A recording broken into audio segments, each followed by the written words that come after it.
No livro de Jó, capítulo 1, fala sobre sua riqueza e o desastre que aconteceu com ele e com sua família. O texto nos diz o seguinte: Na terra de Uz vivia um homem chamado Jó. Era homem íntegro e justo, temia a Deus e evitava fazer o mal. Tinha ele 7 filhos e 3 filhas, e possuía 7.000 ovelhas, 3.000 camelos, 500 juntas de boi e 500 jumentos, e tinha muita gente a seu serviço. Era o homem mais rico do Oriente. Seus filhos costumavam dar banquetes em casa, um de cada vez, e convidavam suas 3 irmãs para comerem e beberem com eles. Terminando um período de banquetes, Jó mandava chamá-los e fazia com que se purificassem. De madrugada, Jó oferecia um holocausto, ou seja, um sacrifício a Deus em favor de cada um de seus filhos, pois ele pensava: talvez os meus filhos tenham lá, no íntimo, pecado e amaldiçoado a Deus. Esta era a prática constante de Jó. A primeira provação de Jó. Certo dia, os anjos vieram apresentar-se ao Senhor, e Satanás também veio com eles. O Senhor disse a Satanás: De onde você veio? Satanás respondeu ao Senhor: De perambular pela terra e andar por ela. Disse o Senhor a Satanás: Reparou em meu servo Jó? Não há ninguém na terra como ele, irrepreensível, íntegro, homem que teme a Deus e evita o mal. Será que Jó não tem razões para temer a Deus? Respondeu Satanás: Acaso não pusestes uma cerca em volta dele, da família dele e de tudo o que ele possui?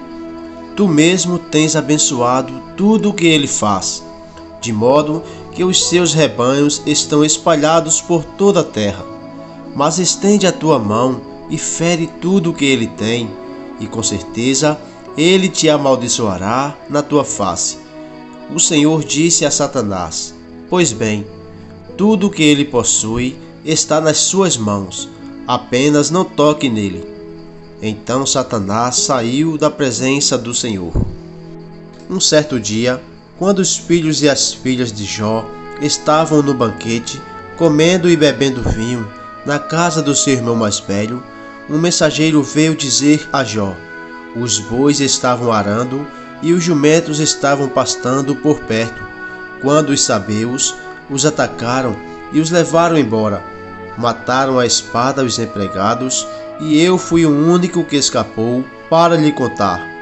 Enquanto ele ainda estava falando, chegou outro mensageiro e disse: Fogo de Deus caiu do céu e queimou totalmente as ovelhas e os empregados, e eu fui o único que escapou para contar a você. Enquanto ele ainda estava falando, chegou outro mensageiro e disse: Vieram caldeus em 3 bandos, atacaram os camelos e os levaram embora.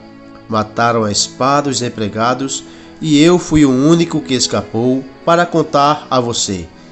Enquanto ele ainda estava falando, chegou ainda outro mensageiro e disse: Seus filhos e suas filhas estavam num banquete, comendo e bebendo vinho, na casa do irmão mais velho, quando de repente um vento muito forte veio do deserto e atingiu os 4 cantos da casa, que desabou.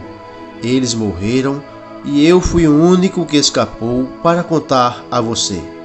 Ao ouvir isso, Jó levantou-se, rasgou o manto e rapou a sua cabeça.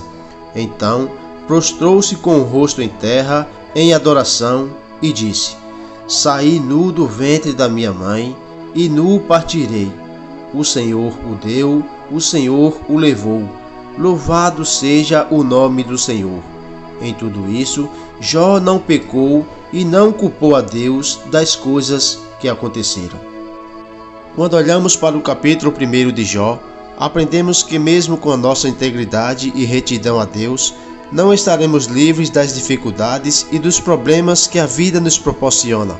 Essa história também nos mostra que a justiça não é garantia de uma vida livre de aflições, e que é muito importante estar preparado para enfrentar desafios, mesmo quando decidimos seguir um caminho correto e de acordo com a vontade de Deus.